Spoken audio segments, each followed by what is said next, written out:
rather off. Thank you. Just once, I would love to have some further ado. And what is further? Have you ever seen further ado? It's always without further ado. And what I want to have this one so I can see what it is. You can film it. You can put it on the website. With further ado. IMAX. My name is David Olesker. And as you can tell from my accent, I'm Israeli.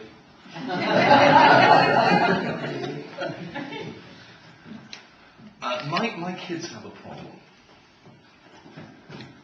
One of the things that your kids do when they're mixing with other people of their own age, one of the things that comes up is people ask them, what do your parents do for a living? So my wife, it's easy. My wife's an editor. What does your father do? They started telling their friends that I'm a hitman for the mafia. Because it's easier than explaining what I actually do, which is teaching people Israel advocacy skills. Yes, that blank look that is collected, that's what happens to my kids' friends.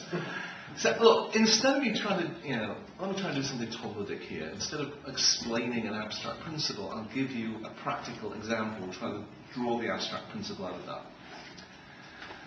One of the features of my work is that I do a lot of travelling. And I get to visit some very exciting and exotic places like Australia and Birmingham. I was in South Africa some years ago. Anybody got any South African connections here? And Birmingham.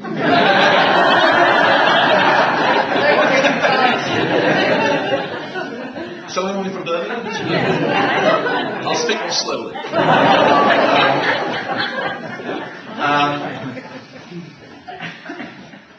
A very interesting place, South Africa. Never a dull place. It's the only place I've ever been where the Jewish community provided me with armed bodyguards. The full shtick, one in front, one behind, talk down your sleeve, check under the car with the mirror before you get in. It's all very exciting.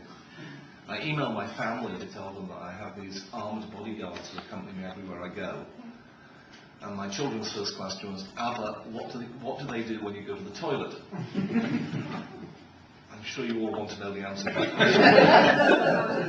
I'm not going to tell you. Suffice to say, you do get to know your guards very well. Insane situation. I was on a talk radio show in Johannesburg, 702. And, the kind of show where people call in with questions.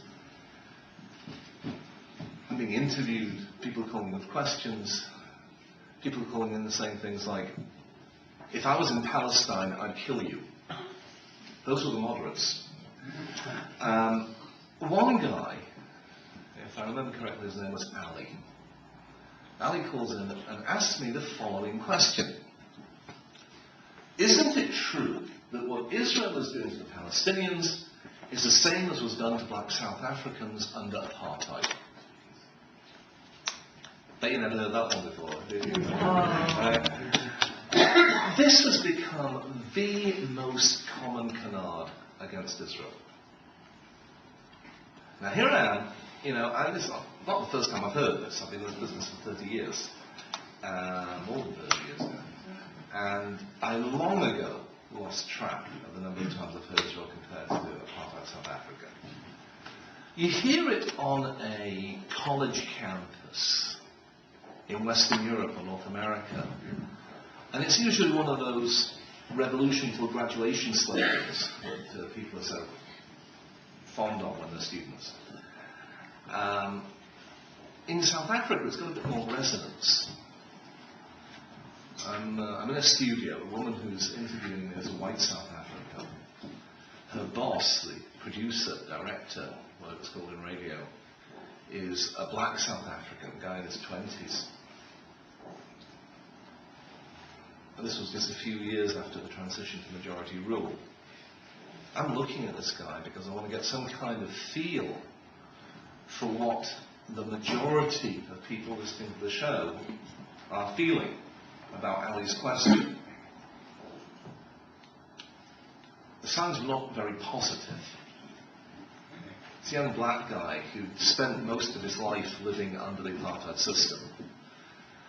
And it was a fair bet that due to his really good suntan, he probably had not enjoyed the experience very much. He was visibly bristling. Now this is the point where David Olesker is supposed to earn his money. I'm supposed to be this hotshot international consultant on Israel advocacy. I've just been asked what is one of the most common accusations against Israel. My job now is to answer Ali's question. And I'm telling you I couldn't. On that talk radio show I could not answer Ali's question, and my question to you is why not? There'll now be a short silence while you gradually realise that was not a rhetorical question. I really do not want to know what you think. Why couldn't I answer Ali's question? Is there some truth in it? Because there's some truth in it. Perhaps. I mean, if you're the effective advocate for Israel, you have to know the truth. And the truth is there are similarities between Israel and apartheid South Africa. I'll give you a very concrete example. In apartheid South Africa, there were roads. There are roads in Israel. Therefore, Israel is like apartheid South Africa. Right? That's how most of it works. That's how most of the comparisons are made. It's that basic kind of trick that's being used. So that's not why I have a problem. Why can't I answer Ali's question? Yeah, gentlemen. I don't know if you do, but presumably you need to know, you obviously know a lot about Israel, but you need to know a lot about South Africa, you need to know a lot about apartheid South Africa to be in a position to contrast the two. Well, I was a big anti-apartheid campaigner in the 1970s. That doesn't actually mean that you know anything about it. Most of them didn't, right? But it happens to be that I do know quite a lot about it, because I have to because of my work. Even if it wasn't that I was concerned about it many years ago, I would have to know about it because of my work. And I do, and I can tell you about the Group Areas Act and the Reservation of Employment Act, Bantu Education Act, and I can tell you about all the legal mechanisms of the apartheid system. Well, surely then it's a question of comparing the two. Compare and contrast, right? Okay, so let me revise my question. If I'm so damn clever, how come I can't answer Ali's question?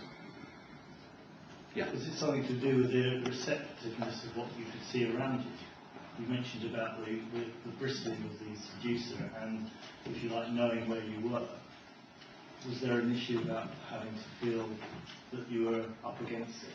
That's a very interesting question, because you might think, especially with some of the news that's coming out of South Africa at the moment, that you'd be facing a very hostile environment there. The interesting thing about South Africa is, as far as the majority population goes, that's the politically correct term now, black people, as far as the majority of the population goes, it's probably one of the least anti-Semitic countries I've ever visited. And not for any high-minded, altruistic reason. It's just they don't have 1,000 or more years of Christian anti-Semitic heritage that they're lugging around with them in their packages. Most of them don't really know what a Jew is. Those who do know what a Jew is don't usually have a problem with it. There's a certain segment, the political class in society, that have a real problem with Israel, and we can talk maybe about that if we have time, but I want to focus more on your situation. So that's not the problem. That's not the problem. So what is? Come on. Yeah. Would you felt that just as Jews feel when somebody says someone's acted like a Nazi, we get upset because they're belittling, if you like, the Holocaust? You might have felt that because the producer was bristling and the, if you like, apartheid was so bad, that by comparing it to what happens in Israel, you could almost be belittling what actually happened in South Africa. I wasn't doing the comparison. But by doing that, you would be belittling, by answering it, you might be belittling what happened in South Africa. There is a problem when somebody asks a question that you feel is illegitimate. that if you answer it, you legitimize it. But that puts you in the ultimate catch-22, because if you don't answer it, then the guy wins by default. So, what can you do in a situation like that? At least in principle, there should be an answer that is so devastating that it can uproot the question in its entirety.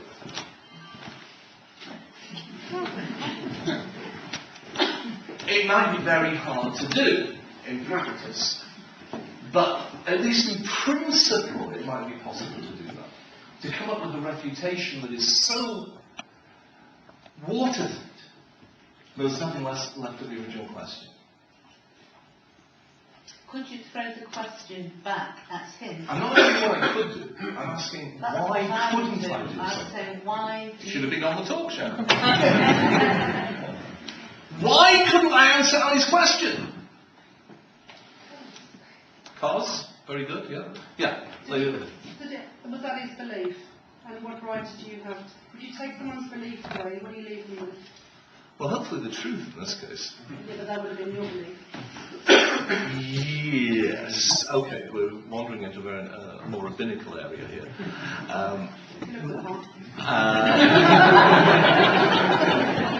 Give me my hat.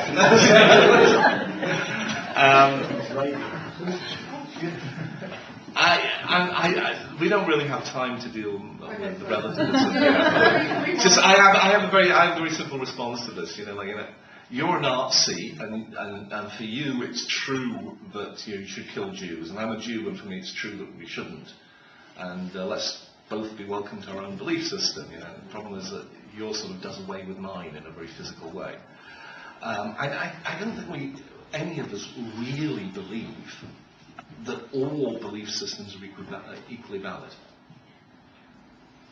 There may be a range of belief systems that we feel are acceptable and that a person has a right to and reasonable people can differ over. But I don't think any of us really believe that they're all valid. And when it comes, as Rolf says, you'll hear more about this later on next week. Next week? Kassim Hafez, right? He'll tell you exactly what the Rolf told you, that the new anti-Semitism is anti-Israelism. And he knows because he's been anti-Semite. So this kind of anti-Israel stuff is beyond the limits of acceptable discourse. Now, perhaps you're raising, parenthetically, a more interesting point, I think, which is that it's very hard to change somebody's beliefs. Once somebody believes something, it's very often don't confuse me with facts. And if it's a deeply held belief, it's very hard to uproot it. So it could be that there's nothing I can say that's going to change Ali's mind. And I think that's a much more fundamental point. For the moment, let's say that that's not a problem, because Ali and his friends who believe the same thing as him are not the only people listening to the show. There are tens, if not hundreds of thousands of people listening to that show, and most of them are not fully committed anti-Israel people. That's why Ali's calling in, because he knows the audience is up for grabs. And he wants to convince them. Yeah.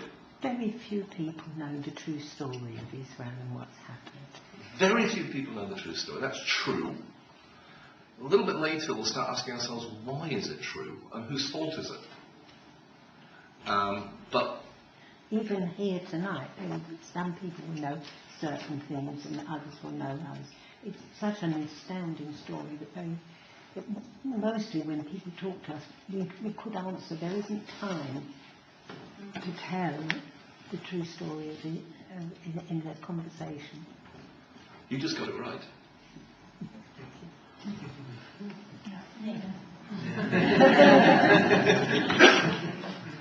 My problem with Ali is not that I don't know the answer to this question. I do know the answer. I had a 3-hour workshop. Don't get scared, we're not doing it this evening. I had a 3-hour workshop with a 26-page handout that goes with it, where I compare and contrast the legal and political systems of apartheid South Africa and those of contemporary Israel. And I can demonstrate beyond any doubt that not only is there no comparison, but in fact, if you look into the matter more deeply, if you look at the founding ideological documents of the PLO and Hamas, you'll find that their ideology is in fact very close to that of apartheid. So why is Israel in the dock in the first place? And why don't I do it? Because I don't have 3 hours. Right? Or even 4. Right. I understand the prize for answering the question. Second prize was free refreshments. First prize was not having free refreshments. Absolutely on the money. I can't answer Ali's question because it's too damn complicated. A lot of what we need to tell people is just too complicated to tell them. And that puts us firmly in what I call the advocate's paradox. You can't be an effective advocate for Israel without knowing the facts. Without knowing, what the terms of the Palestine mandate were, why they're still valid under international law, what the consequences of that are. You can't be an effective advocate for Israel without knowing what UN Resolution 181 was and who accepted it and who rejected it and what the consequences of that were. You can't be an effective advocate for Israel without understanding the Fourth Geneva Convention and its application or lack of application to our situation in the Middle East today. And once you learn all this stuff, you can't tell anybody because it's too damn complicated. It's a real and irreducible dilemma.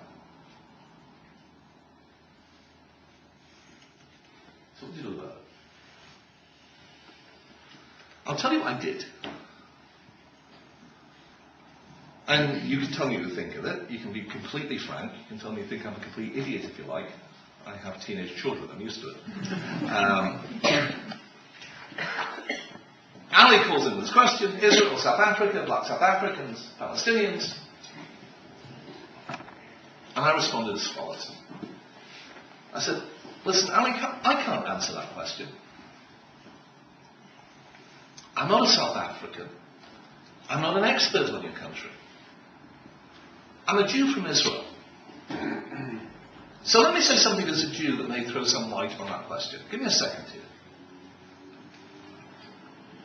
When I, as a Jew, hear people talk about the Holocaust of the rainforests or the Holocaust of the whales, I get quite angry. Not because I have anything against protecting the environment. I think it's a very important issue. But because using the word Holocaust, which describes my people's unique human tragedy, to describe just whatever it is you don't like, degrades language, Ali, and more to the point, it degrades the memory of the 6 million Jews who were murdered in the real Holocaust. Now, I might be wrong, but I think perhaps if I was a black South African listening to this show tonight, I might be quite angry with someone who uses the word apartheid that describes my people's unique human tragedy to describe just whatever it is they don't like. It degrades language, Ali, and it degrades the memory of the millions of black South Africans who suffered at the heel of real apartheid. Let me put it in very concrete terms to you. Millions of black South Africans have to carry enough on their backs for decades without you crawling on their backs tonight to try and score a cheap political point against Israel. You should be ashamed of yourself for even asking this question. So that's what I said. Then slap you on the door. The advantage of doing this on radio rather than in another medium is no one can see what's going on in the studio. So the black guy who's running the show goes something like this.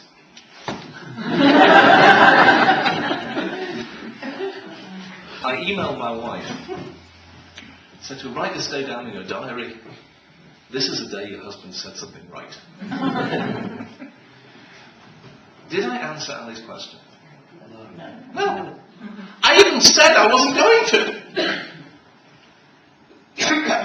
So how come the black guy who's running the show and hopefully the tens and hundreds of thousands of people like him listening to the show, how come he liked my response?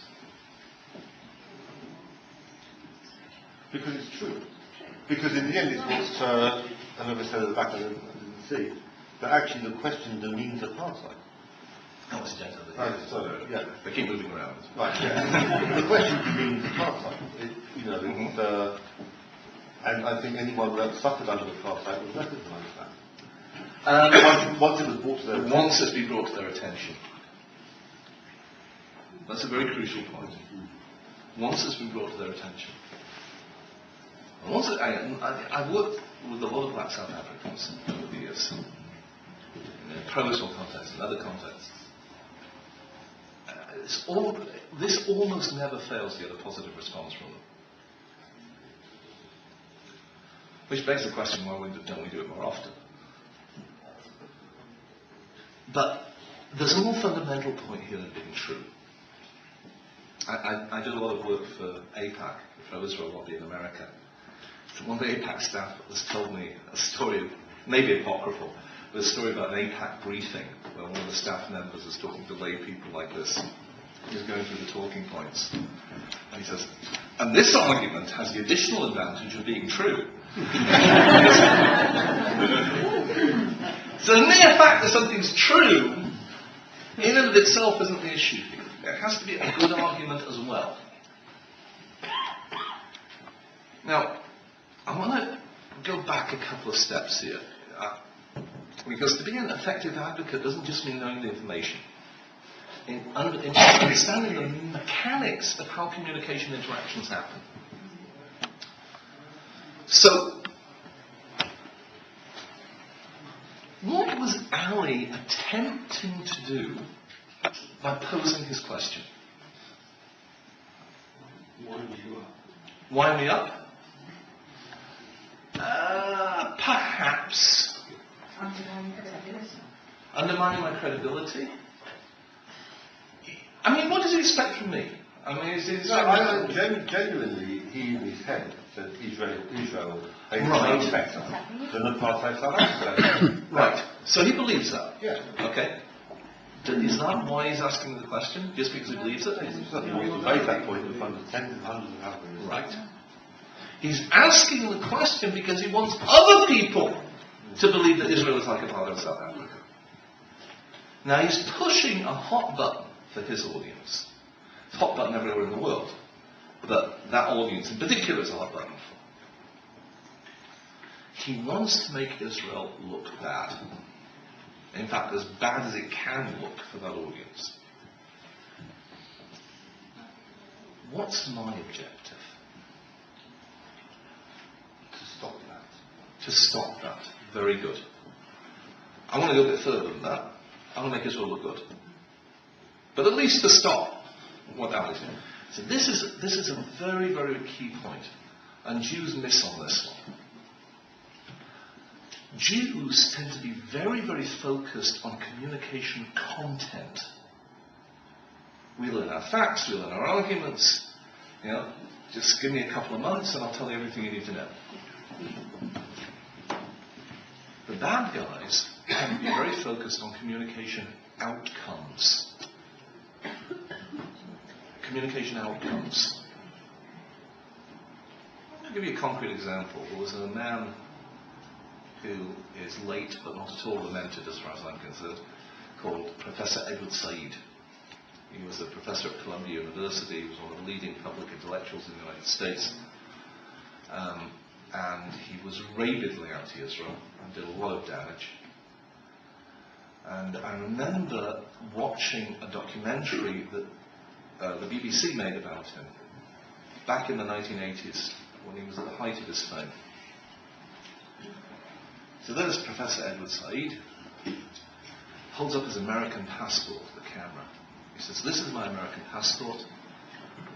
When I first applied for it, I had to fill out a form stating place of birth. I wrote down Jerusalem, Palestine. When I got the passport back, it said in it Jerusalem, Israel. And I wrote to the State Department. I said, when I was born, Israel didn't exist. I was born in Palestine. And they wrote back and said, but we don't recognize Palestine, we only recognize Israel. And it went back and forth, I had people intervene on my behalf, and eventually, after a lot of lobbying, they agreed to do this. He dramatically opens the passport and says, place of birth, Jerusalem, full stop. He says, I think they agreed to do it because Jerusalem's a very special place. Very moving story. It is from beginning to end a total fabrication. If Edward Said had ever received a passport from the United States State Department that said Jerusalem, Israel in it, he should have put it on eBay and retired. Because it would have been a unique document. The United States government, the Canadian government, the British government, none of them have ever recognized Jerusalem as being part of Israel. That's why the British ambassador to Israel sits in Tel Aviv and not Jerusalem. Right? I have Kanena and 9 children. They are all entitled to US and British citizenship, and my wife's inherited in mine. And if you get them an American passport, they're all American passports. I can get British passports because they're too expensive. You get American passports for them, every single one, born, place of birth, Jerusalem, period. British ones it says full stop, and American ones it says period. I'm bilingual. Edward Said, one of the leading public intellectuals in America, is lying through his teeth, and he knows he's lying. We're not talking about differing perspectives on reality here. He knows he's making it up. On a television show. But what the hell? It's the British, they'll never know. Let's just see what I can get away with. That's somebody who's only focused on communication outcomes, doesn't care about communication content. He'll just make it up. And I tell you, after more than 3 decades in this business, I don't believe any lie is too outrageous for someone to make up about Israel. I saw one the other day. Israel is behind the Burmese Buddhist persecution of Muslims. You didn't know that one, did you? We get around, right?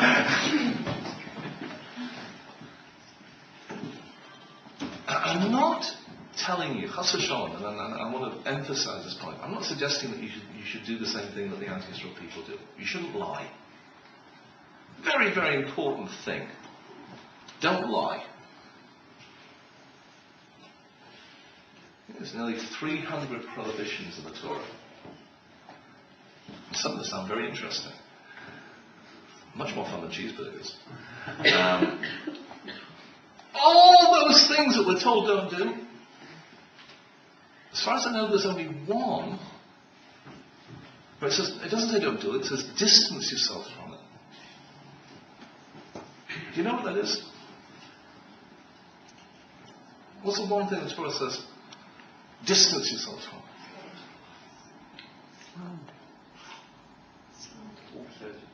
it. Midara sheker tirchach. From falsehood, distance yourself. No, just don't do it. Distance yourself from it. That doesn't mean there aren't times when it's not a mitzvah to lie. A matter of life and death. Yeah. The Gestapo knocks on the door, asks if you're, hiding Jews in the cellar. You don't say, I cannot tell a lie, of course I know, right? It's a mitzvah in a situation like that. A matter of life and death. It's a mitzvah to lie. Your wife says, do I look fat in this? It's a matter of life and death.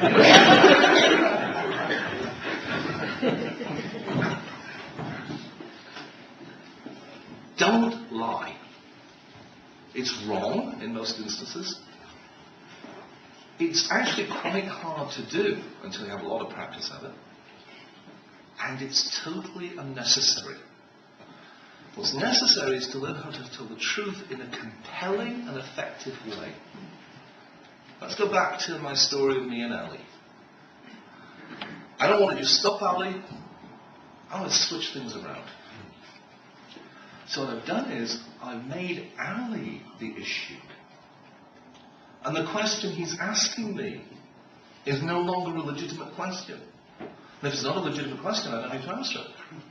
He has to defend himself against having had the temerity to ask such a totally unjustifiable question.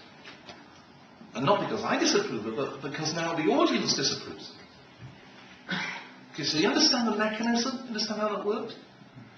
Because once you understand the mechanism, it's really not that difficult. As my wife says, if I can do it, it can't be that difficult. Okay, I want to move on to the next element of analysis here. I'm going to do a little mental experiment. Hands up, anybody here who's got a brother? Anybody here got a brother? Let's pick on you. Teacher's cough. I'm not going to do anything too terrible to you. I'm just going to ask you a very simple question about your brother, a simple yes or no question. All right? Ask you a question about your brother, you answer yes or no. Agreed? Okay, here we go. At no point in my hands, leave my arms. Here comes the question. Is your brother out of prison yet? And I'll remind you that you agreed to answer either yes or no.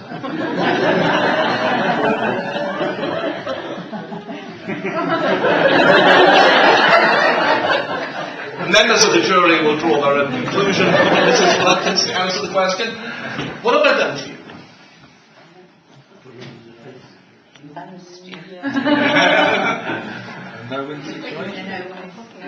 Right. So I want you to learn two things from this. And the first you should have learned already. When middle-aged men ask you to do things, never agree to those consequences.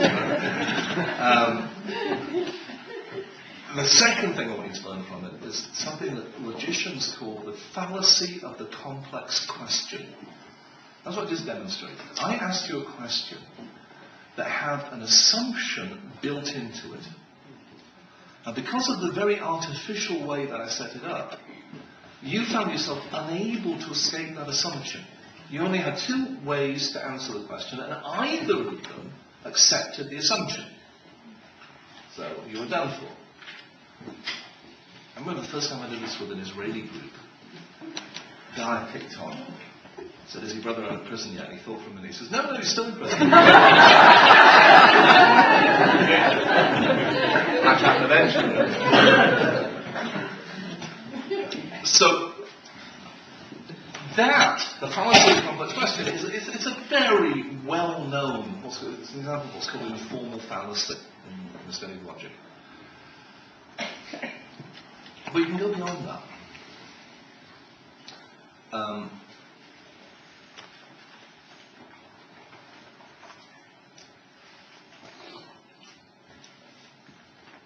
We get into the realm of what we call conceptual framing. The technical term that's used in persuasion theory.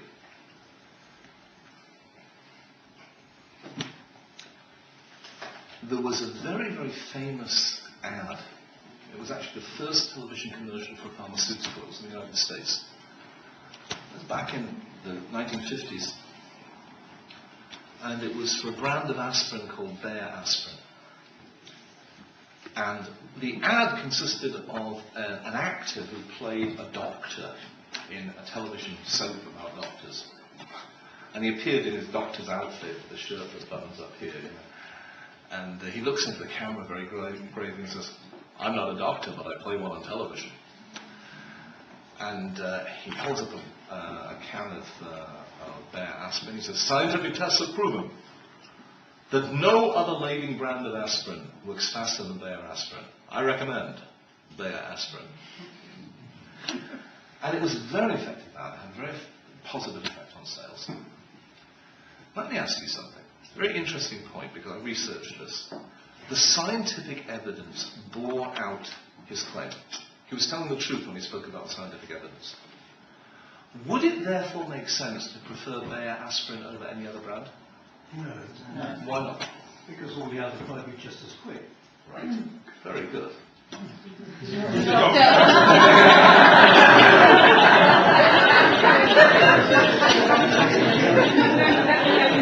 That doesn't mean anything. I have to tell you something. Yeah. You see this little compass. I always have it on my watch strap when I'm travelling. So I know which way to go. You know, you find it in all kinds of weird places. You know why I bought it? I was in an airport. My first speaker tour was in an airport in America. And I'm going around asking people which way is east. And nobody knew. No one had the slightest idea. So I'll ask a pilot. He didn't know either. I got really worried. I tell you, when I adopted, I work with Jewish audiences. It's not the first time I've been adopted. They all fall for it. Everybody falls for it. Right? My father was showing me, there used to be an ad here in England, nothing works faster than Anadin. He says, God, I'll take nothing.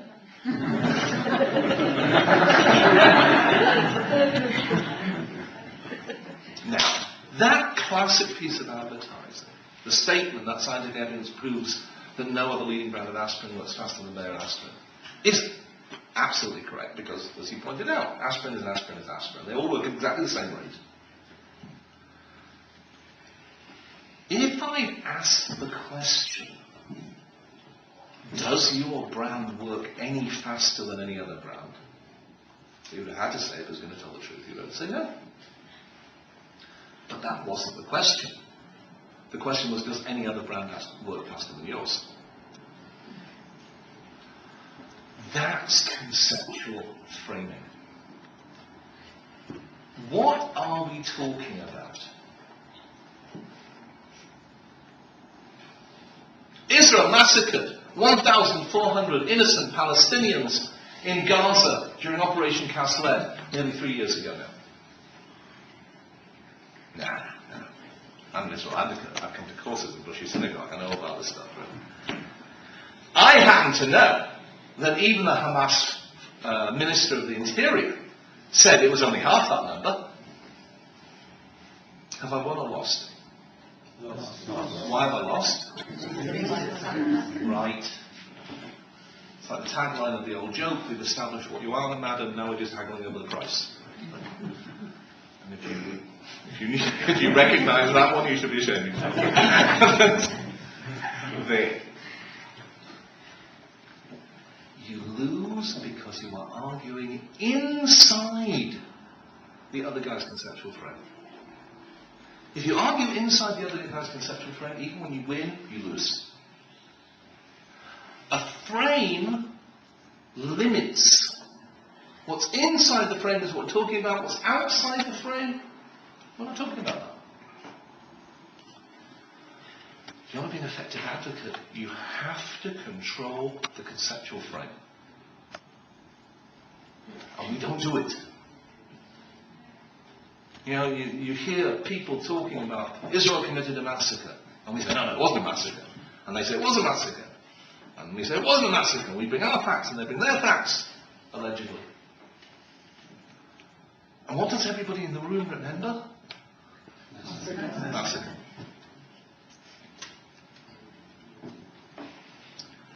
I had a very interesting experience last week. I was hired by an Arab tourism company. I had a group of high school kids from Norway on a 2-week program in Israel, Palestine. And they wanted somebody to give the Israeli perspective. So, my father, Oliver Shon, used to say, money that doesn't smell. I accepted, but I wanted to do something positive. I want to have an impact on these kids. And they told me I'm going to be the first one that speaks to them. They're getting in like 2 o'clock in the morning. I'm speaking at 9:30, and 7 hours later I'm speaking to them. So I did. And I made a PowerPoint presentation. You're not allowed to speak without a PowerPoint presentation any longer. And I ended up with the famous quotation from Chagnon in his Nobel Prize acceptance speech when he, in 1960, got the Nobel Prize for Literature. First Israeli to get the Nobel Prize for Literature. He said, my name is Shmuel Yosef Agnon. And because of the historical tragedy that befell my people when we were exiled from our land and from Jerusalem by the Emperor Titus, I was born in one of the cities of the dispersion. But I always considered myself to be a resident of Jerusalem. That's how I kicked off with these kids. Projected it on the screen, I said, that's me. I was born in Harrogate, but that was only a dream. In reality, I was born in Jerusalem, and I was exiled by the Emperor Titus, and it's taken me 2,000 years to get home, and I'm glad I'm here. What am I doing?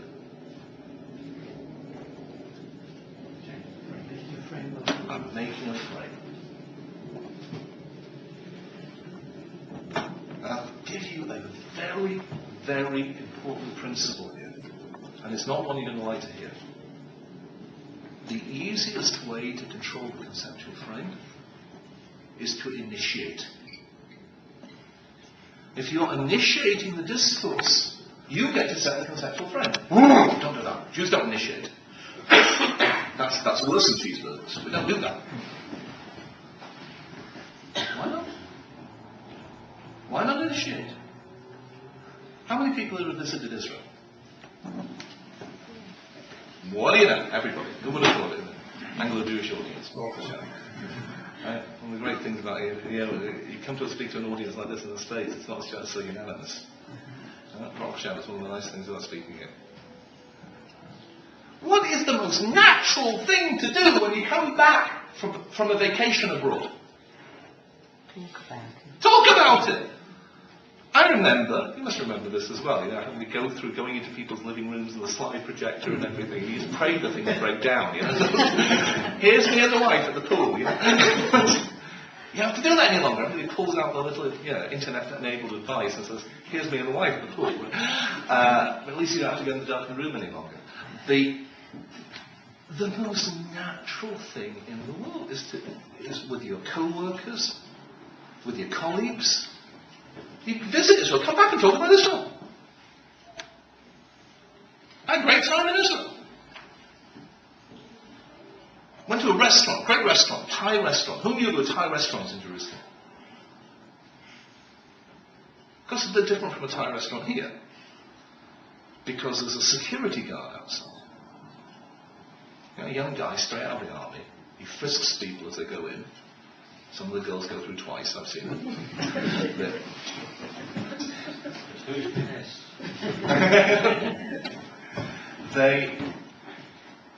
Everyone can relate to the idea of going to a restaurant. But suddenly you're putting a whole different slant on it. I was in O'Hare Airport in Chicago a few years ago. I'm the guy who, every flight, without exception, is randomly chosen for additional security checks. I'm used to it by now. I'm at O'Hare and the TSA agent is got my carry-on open bag in front of him. He's examining it. But it's American, so he's polite. He said, I'm sorry I have to do this to you, sir. I said, I'm used to it. He says, oh, you must travel a lot. I said, well, I do, but that's not why I'm used to it. I'm used to it because I'm Israeli. And when I go to the shopping mall in Jerusalem, I have to go through exactly the same experience I'm going through here. He says, say what? When I go to a shopping mall in Jerusalem, I have to go through an arch metal detector, like the one here, and a guy in a uniform like you checks the content of my bag. He says, in a shopping mall? I said, in a shopping mall. And that guy is looking for the same people you're looking for, because they want to kill me just like they want to kill you. And he got very quiet. He finishes rummaging through my underwear. In the bag. We'll make that clear. And he zips it up and he pushes it back across the table to me. He says, God bless you and your country, sir. Sometimes winning is just a matter of turning up. Why hasn't anybody heard the simple facts and the basic story about Israel? Because we didn't tell them. Who else is going to tell them?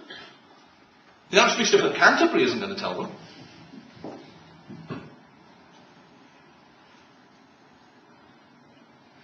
The head of the College Lecturers Union isn't going to tell them. You're it. As the Duke of Wellington is reputed to have said before the Battle of Waterloo when he saw the British Army, I don't know what the French think of them, but by God, they frighten me. You are it! You are the last line of defence. And the first line. There's no team of communication experts flying in on a Hercules military transport ready to parachute down from Israel and deal with the BBC. You're it. You're it. Not only because nobody else is going to do it, but nobody could do it as well as you. Because only you understand this culture from the inside. I'm not afraid I don't any longer. What if somebody says to you the settlements are illegal? How do you answer that? Okay, first things first. Why are they saying something to you? Why aren't you saying something to them? But if they ask that question, you've got to answer it. Okay, now you're right, and I'll get to that in a second. The first and most fundamental thing you have to get out is this perspective of Hasbara. You heard this term, Hasbara? This is what Hasbara means. Explanation. Good. Someone's been going to the language course, right? Explanation. Very good. You married? Okay. When you're in a row with your wife, and it gets to the point you say, but darling, I can explain. Then you know you've lost. Right? It never gets that. Give up before it. Best smart guy, right? My rabbi told me when I was getting married, he gave me the best piece of advice I ever had from anybody about married life. He said, when your wife tells you to do something, just do it. Because you're going to have to do it in the end anyway. Just save time and give it.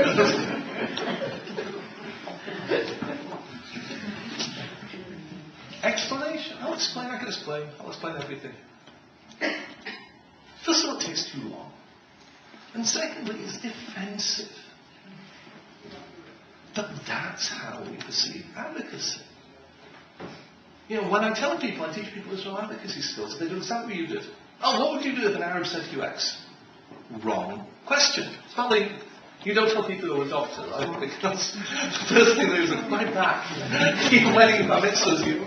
Right? Same thing with me. I never tell people I do this because I say the same thing. What would you do? Wrong question! The question is, what can you say to shut them up before they even start? If they ask you a direct question... Enough around me. Give me a minute. We'll get to that. But before we get to that, you have to understand this point. Advocacy is not having good answers to other people's questions. Advocacy is controlling the conceptual framework by initiating your own campaigns.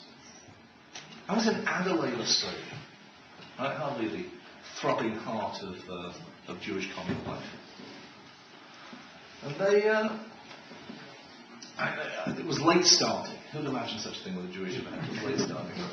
But even more unusual, I got there early. I was rooting around in the shul while I was waiting for everyone to turn up, and I found the shul scrapbook from 1976.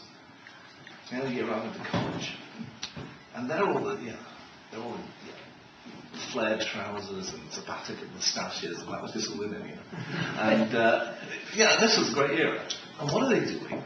They took downtown Adelaide, they took the main street in downtown Adelaide, and they transformed it into Rehov Dizengoff for an afternoon.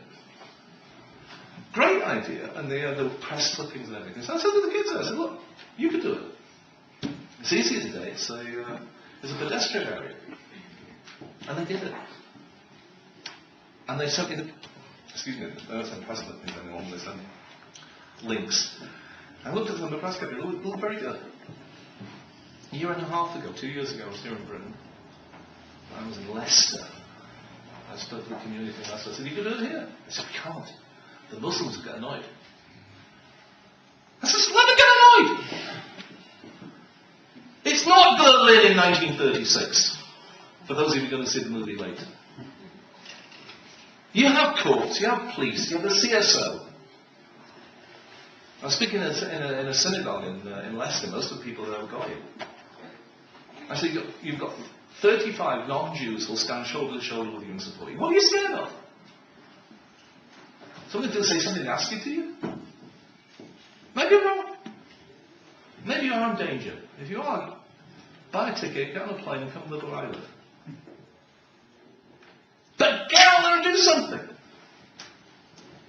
That's the foundation of foundations. Now, to respond to your question, what do you do when somebody asks you a question? Then you seize back the conceptual frame. Well, come on.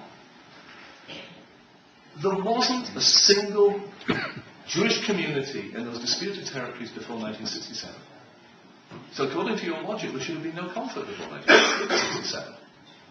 But there was. So obviously, the cause of the conflict can't be what you're calling settlements. The real question is, what is the cause of the conflict? And I'll tell you what it is.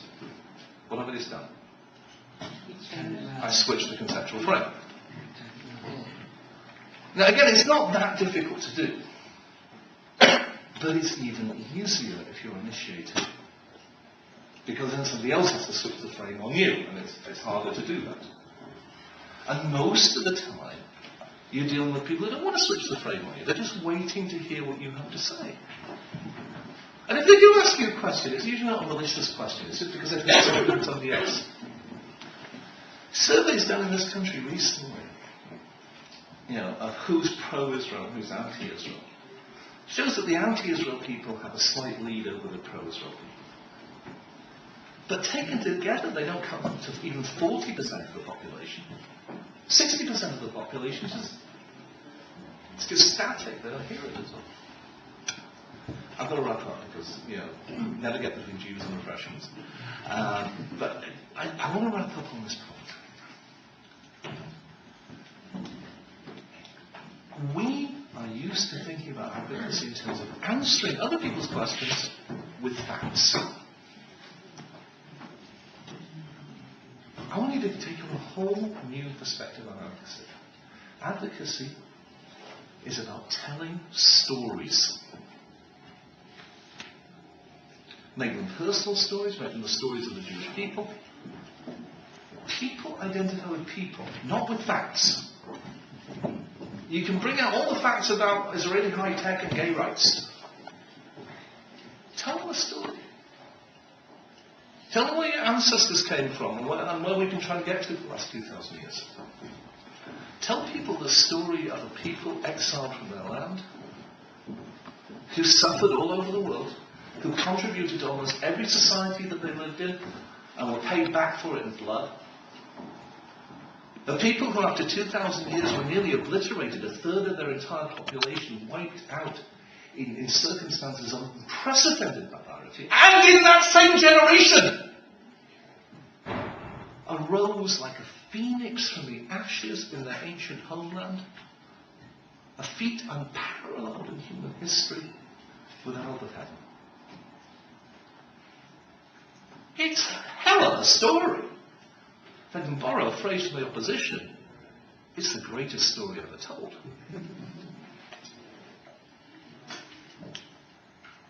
I'm going to tell you something. I work with non-Jewish audiences all the time. This is what they respond to. The Jews have a great story to tell. You go out and tell it, and you will win. Give them hell.